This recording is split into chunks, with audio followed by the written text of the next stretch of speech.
स्वागत है सबका। उम्मीद करता हूँ कि आप सब ठीक होंगे और धीरे धीरे आप सबके स्पोर्ट्स से मेंबरशिप की जो क्वांटिटी है वो भी बढ़ती जा रही है और इससे चैनल को कहीं ना कहीं मदद मिल रही है यूट्यूब में प्रमोट होने में, और इसके अलावा और भी जो यूट्यूब के कुछ पैरामीटर्स होते हैं उनको भी सेट करने में। तो आप सबका बहुत बहुत धन्यवाद सबसे पहले मैं करना चाहता हूँ, जो नए जुड़े हैं उनका भी, और जो शुरू से यानी कि जब उन्होंने मेंबरशिप ली तब से लेकर अब तक साथ में जुड़े हैं उनका भी। कुछ मेंबर्स छोड़ भी चुके हैं, गलती अपनी होगी कि भाई, क्योंकि मेरी जो फ्रिक्वेंसी है वो अभी काफ़ी कम है, लेकिन मेरी कोशिश है कि उसको ज़्यादा से ज़्यादा बढ़ाया जाए और इसी दिशा में कदम उठाते हुए ये इस महीने में ये दूसरा एपिसोड मैं अपलोड कर रहा हूँ बैक टू बैक। खैर, आज जो डिस्कस करेंगे वो एक ऐसा किस्सा है जो काफ़ी साल पुराना है। अब जो ये रोहित हैं, रोहित के कह रहे हैं कि ये इनके परदादा का किस्सा है। तो अगर परदादा जी भी हों तो मेरे हिसाब से शायद 1920 या 30 के आसपास का किस्सा है, और किस्सा है पंजाब का। ये कहते हैं कि जो इनका पहले पुश्तैनी जो था घर वो शकरगढ़ की तरफ था, और शकरगढ़ जो तहसील है वो हमारे पास ही है, बेसिकली बटाला सिटी के कुछ ही दूरी पर, मतलब पठानकोट की तरफ है। तो कभी ये एक ही डिस्ट्रिक्ट होती थी, लेकिन पार्टीशन के बाद फिर अलग हो गई। खैर, ये कहते हैं कि उस इलाके में ना कुछ जंगल है, क्योंकि वो इलाका उस तरफ बाद में जम्मू कश्मीर की तरफ भी लगता है। और जो इनके दादाजी हैं, इनके दादाजी बिशन दास जी, तो जो जो थे इनके परदादा जी, सॉरी, जो इनके परदादा जी बिशन दास जी थे, उनका काफ़ी रुतबा था आसपास के गांव में, और ये आमतौर पे लोगों के मसले हल भी करते थे। और इसके अलावा इनको मान सम्मान, मतलब अच्छे, मतलब गमी खुशी में इनको आमंत्रित करना, तो ये एक ना इनकी खास बात होती थी। ये ना घोड़े की सवारी करते थे, मतलब आने जाने में ये हमेशा घोड़े का उपयोग करते थे, और इनके साथ कुछ 5-7 लोग भी रहते थे, वो भी घोड़े की सवारी करते थे। तो एक गांव से दूसरे गांव किसी काम जाना या शहर में भी जाना, तो फिर इन्होंने उसी घोड़े की सवारी करनी। अब इनकी जो रूटीन रूटीन होती थी वो ये होती थी कि ज़्यादातर तो जो भी इनकी ज़मीन है उसकी मुआयना रखना कि काम ठीक हो रहा है कि नहीं हो रहा। फिर कभी-कभी ये किसी दूसरे गाँव में किसी काम से जाते थे, तो ऐसे ही कोई प्रोग्राम था, और ये गाँव दूसरे गाँव में के जो काफ़ी दूर था बेसिकली। अब इनका ये प्रोग्राम था कि भई हम कुछ दोपहर के समय में वहाँ पर फ्री हो जाएँगे, और तकरीबन-तकरीबन जब रात का पहला पहर शुरू होगा तो हम पहुँच जाएँगे घर। ये इनकी सोच थी। लेकिन जब वहाँ पर जाते हैं तो जैसे मैंने कहा कि भई मान-सम्मान काफ़ी था, तो 1-2 घर चौधरियों के थे, रईसों के थे, तो उन्होंने भई अब इनको कर लिया, बिठा लिया कि भई हम तो नहीं जाने देते, हम तुम्हारे घर जब तक नहीं आओगे, तब तक हम आपको नहीं जाने देंगे। लेकिन दिक्कत ये थी कि एक तो ये घर पता करने आए थे, तो बात है प्री पार्टीशन, बहुत समय पहले की बात है, और इनको चिंता हो रही थी कि भाई मैं अगर घर नहीं गया रात को या अगले दिन नहीं आया तो इन्होंने भाई ये तो कह दे मैं जाऊँगा तो सही, थोड़ा चलो लेट चले जाऊँगा, लेकिन 2-3 काम है जो मुझे निपटाने हैं, और मैं तो किसी भी हालत में जाना है। तो ये सिर्फ़ ये इतना कर देते हैं कि जो इनके साथ थे, उनमें से ये कुछ घुड़सवारों को, कुछ लोगों को कह देते तुम निकल जाओ और जाके इत्तला कर देना कि बिशन दास जी अपने किसी दोस्तों के यहाँ थोड़ी देर रुके हैं और ये थोड़ा-सा लेट आएँगे। अब इनके साथ कुल मिला के एक और आदमी था, यानी एक और घुड़सवार था। ख़ैर, अब इनके दिमाग में तो था, इनके जो वो दोस्त हैं, चौधरी हैं, वो काफ़ी इनको रोकने की कोशिश करते हैं कि भई कल सुबह चले जाना, लेकिन पता नहीं क्या काम था, क्या था, तो इनको था कि भई नहीं मैं तो वापस जाऊँगा। ख़ैर, अब ये बात ना मानते हुए वापस चलना शुरू कर देते हैं। जब ये वापस जा रहे होते हैं, तो अचानक से जब थोड़ा-थोड़ा अंधेरा शुरू हो जाता है, इनको एक रास्ता नज़र आता है कि शायद ये रास्ता शॉर्टकट हो सकता है। हालाँकि कभी ये इस रास्ते से गुज़रे तो नहीं थे, लेकिन इनको था कि हो सकता है कि ये रास्ता शॉर्टकट हो, तो ये साथ वाले आदमी से कहते हैं कि इस तरफ से चलें। अब वो भई उनका नौकर, तो नौकर में कहाँ दलील या सलाह देने का साहस होता है, तो वो कहता है कि जैसा मालिक आपको ठीक लगे। था वो जंगल का इलाका, तब इन्हें ये महसूस नहीं हुआ क्योंकि कुछ-कुछ ही पेड़ थे, लेकिन जैसे-जैसे ये उस रास्ते में आगे-आगे जाते जा रहे थे ना, तो जंगल घना होता जा रहा था। हालाँकि ये कच्चा रास्ता था जहाँ से ये हो रहे थे, जिस चीज़ का इनको ये विश्वास था कि भई ये आवाजाही वाला रास्ता है, क्योंकि लोग गुज़रते होंगे इसलिए एक रास्ता बना हुआ है। लेकिन अब थोड़ी सी ना अजीब बात होनी शुरू होती है। रात का समय हो गया होता है, इनको जंगल में से ना कुछ आवाज़ें आनी शुरू होती हैं, कुछ ढोल की पताशों की आवाज़ें आनी शुरू हो जाती हैं, जैसे बड़े दूर से कुछ कोई समागम हो रहा है, कोई प्रोग्राम हो रहा है, इस तरीके का। अब ये सोचते हैं कि भई ये जंगल में कबीला-कबूला कोई है, लेकिन नहीं, जहाँ तक इनकी नॉलेज थी यहाँ पर कोई भी कबीला नहीं था। तो ये ज़्यादा इस चीज़ पर दिमाग नहीं लगाते, हालाँकि ये अपने साथ वाले से पूछ लेते हैं कि भाई तुझे भी सुनाई दे रही है? तो कहता है हाँ, सुनाई तो दे रही है। खैर ये चलते जाते हैं, जब कुछ देर तक आगे-आगे जाते हैं तो जो आवाज़ें हैं वो अब पास आती जा रही हैं। ऐसा मानो जैसे कि ये शायद उस जगह पे पहुँच रहे हैं, या फिर कुछ ट्रैवल कर रही है चीज़, या कुछ काफ़िला ट्रैवल कर रहा है जो इनके रास्ते की तरफ पास-पास आता जा रहा है। अब एक पॉइंट पर आकर अचानक आवाज़ें बहुत तेज़ हो जाती हैं और इनके जो रास्ते के सामने कुछ लोग आ जाते हैं। कुछ लोगों ने हाथ में अ, ढोलक वगैरह, बड़े-बड़े ढोल पकड़े थे, पताशे पकड़े हुए थे, और जैसे ही ये देखते हैं, थोड़ा-सा डर जाते हैं कि भाई कोई ये लुटेरों वगैरह को घेर तो नहीं है। अब जैसे ही ये देखते हैं तो जो घोड़ा इनका होता है ना, वो थोड़ा-सा मचलने लगता है, जैसे जिद्द सी नहीं करने लगता, ऊँचा थोड़ा-सा होने लग पड़ता है, इनका ही नहीं दूसरे आदमी का भी। तो इनको थोड़ी-सी विपता तो लगती है, तो ये जैसे ही थोड़ा-सा देखते हैं तो एक आदमी इनकी तरफ देख के कहता है, "अरे प्रणाम बिशन दास जी, क्या हाल है आपका?" ये थोड़ा-सा चौंकते हैं, लेकिन इनको थोड़ी-सी तसल्ली होती है कि कोई जान-पहचान वाला आदमी है। तो ये कहते हैं, "हाँ, हाँ, हाँ, ठीक, ठीक, ठीक, ठीक।"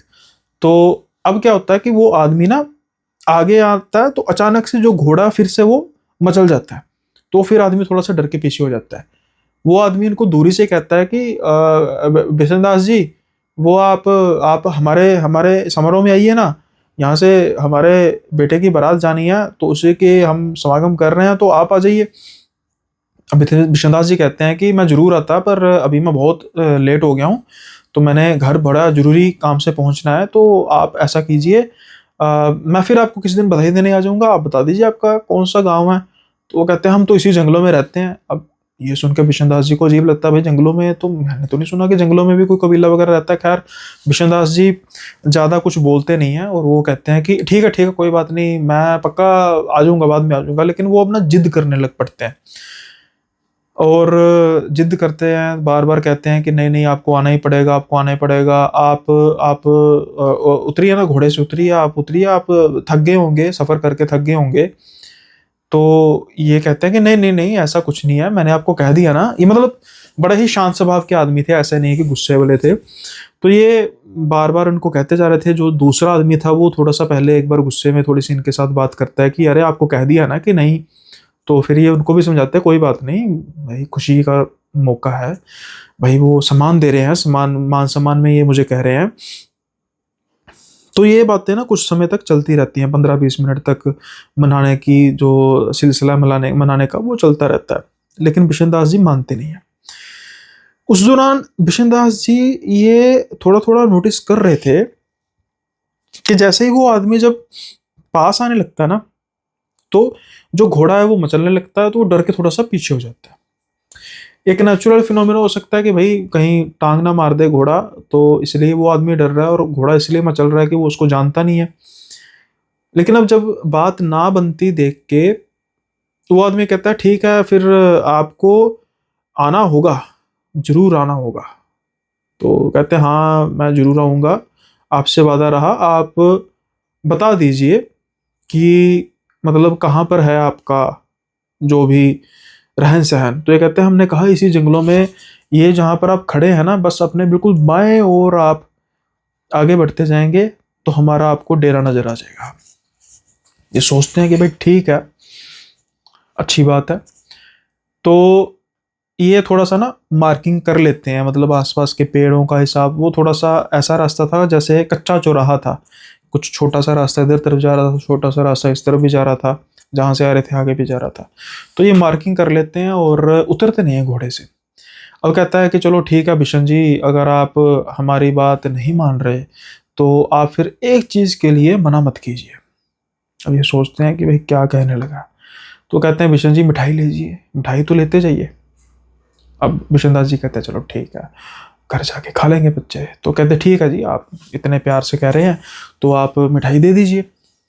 अब ये बिशनदास जी जो हैं वो उनके पास वो आदमी फिर आने लगता, तो फिर वही फिनोमेना होता है कि घोड़ा घोड़ा भी डर जाता है, वो भी डर जाता है। तो बिशनदास जी कहते हैं अरे पता नहीं क्यों डर रहा है। तो बिशनदास जी के पास लाठी थी बहुत बड़ी, नहीं कहते हैं इसमें लटका दो।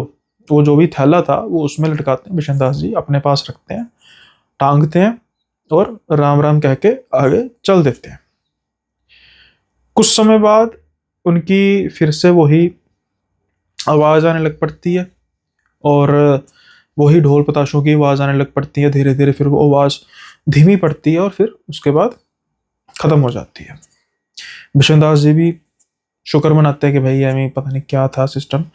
तो हालांकि मुझे जानता था इंसान, इसलिए तो उसने नाम लिया था, चलो खैर कोई बात नहीं, लेकिन विश्वास करना ठीक नहीं है। अब ये घर जाते हैं, घर जाके गांव का 1920-30 के आसपास का टाइम था, लोग तो सो गए होंगे, लेकिन अब इनको इनकी इतला पहले बता दी थी भाई लेट आएंगे, तो इंतजार हो रहा था। आके खाना वगैरह खाते हैं, थैला इनको अचानक से भूल ही जाते हैं। और जब खाना वगैरह खा के कहते हैं अपनी धर्मपत्नी को कि कुछ मीठा वगैरह दो ना, खाने को दिल कर रहा है। तो इनकी कहती है, पत्नी कहती है मीठा तो आज खत्म हो गया, बच्चों ने चट कर लिया जी, अब लेट खाना खाएंगे तो ऐसा ही होगा। तो अचानक से बिशनदास को ख्याल आता, अरे नहीं नहीं नहीं नहीं, मिठाई है। रास्ते में ना एक बारात जा रही थी, तो मुझे वो मतलब रुकने के लिए उन्होंने कहा, लेकिन मैं वही यहाँ पर भी आना था, तो उन्होंने फिर मुझे मिठाई पकड़ा दी, वो मेरे सामान के साथ होगी, थैले में जरा लेते आना। तो ये कहती हैं उनकी धर्मपत्नी कहती हैं कि अरे ऐसे थोड़ा किसी की शादी में भी आप किसी ने आपको जो पकड़ा है वो खा लोगे, ऐसा नहीं होता। तो ये कहते हैं अरे कुछ नहीं होता, तू लेकर तो आओ, देखें तो सही है क्या। तो अगर तो मेरे मनपसंद काजू कतली निकली फिर तो भाई मैं पक्का खाऊंगा, अगर नहीं तो फिर ठीक है। खैर कहती है पत्नी कहती याद रखना वो तो नहीं होगी। अब जब ये थैला इनके पास लेकर आया जाता है ना, तो इनकी पत्नी कहते हुए आती, खोलती नहीं है, इनकी पत्नी कहते हुए आती बड़ा भारी है, कौन सी मिठाई ले आए हैं, कहते पता नहीं क्या।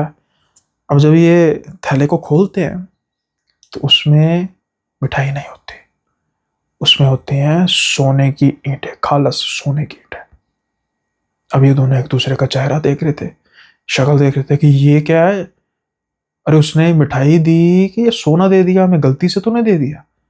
तो इनकी धर्मपत्नी कहती है कि इतनी बड़ी गलती नहीं कोई कर सकता, जरूरी कुछ मुझे गड़बड़ नजर आ रही है। मैं तो कहती हूँ कि सोने का लालच मत कीजिए। वो कहते हैं लालच तो हमें तो किस बात की कमी है, परमात्मा की पूरी कृपा है, लेकिन मैं हैरान हूं कि ये जानबूझकर की हुई गलती हो ही नहीं सकती। अब सोचते हैं कि भाई मैं कल जाता हूँ जहां पर ये कह रहा हूँ ना, लोगों को लेकर बंदों को लेकर जाता हूँ, देखता हूँ कि क्या माजरा है, देखता हूँ भाई तुमने मुझे इतना सोना क्यों दे दिया।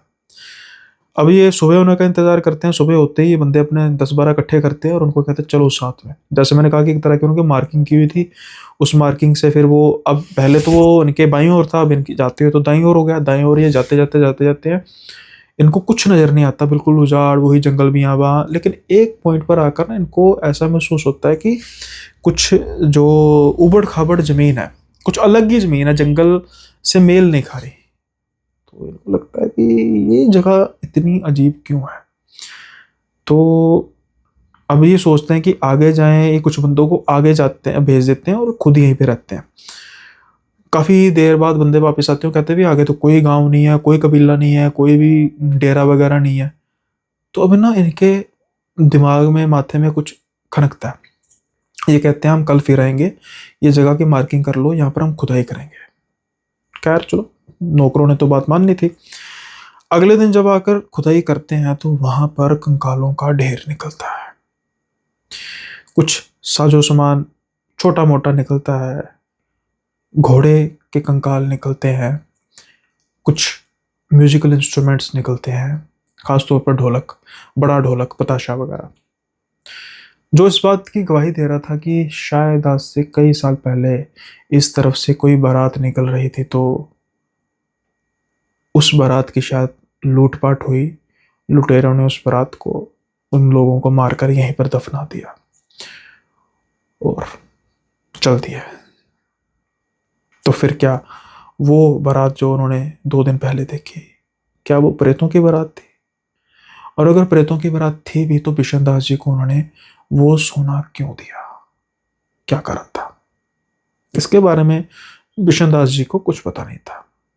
हाँ, बिशन दास जी ने उस सोने का सही उपयोग किया और उस सोने से जो भी रकम हुई उसको उन्होंने गरीबों की सेवा में लगाया, क्योंकि वो समझते थे कि उन पर इसका कोई हक नहीं है, इसलिए ये सही कामों में ही उपयोग होना चाहिए।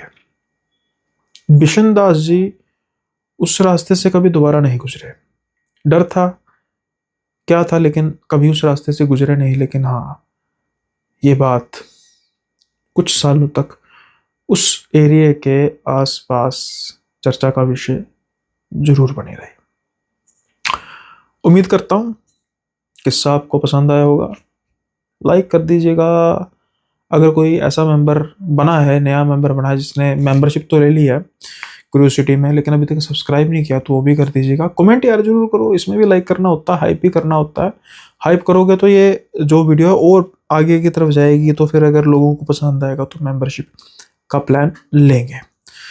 सो इसी के साथ ही इस एपिसोड को यहीं पर समाप्त करते हैं। उम्मीद है आपको एपिसोड पसंद आया होगा। जल्दी मिलेंगे अगले एपिसोड में मेंबरशिप ओनली में। तब तक के लिए बाय बाय, अपना ख्याल रखिएगा।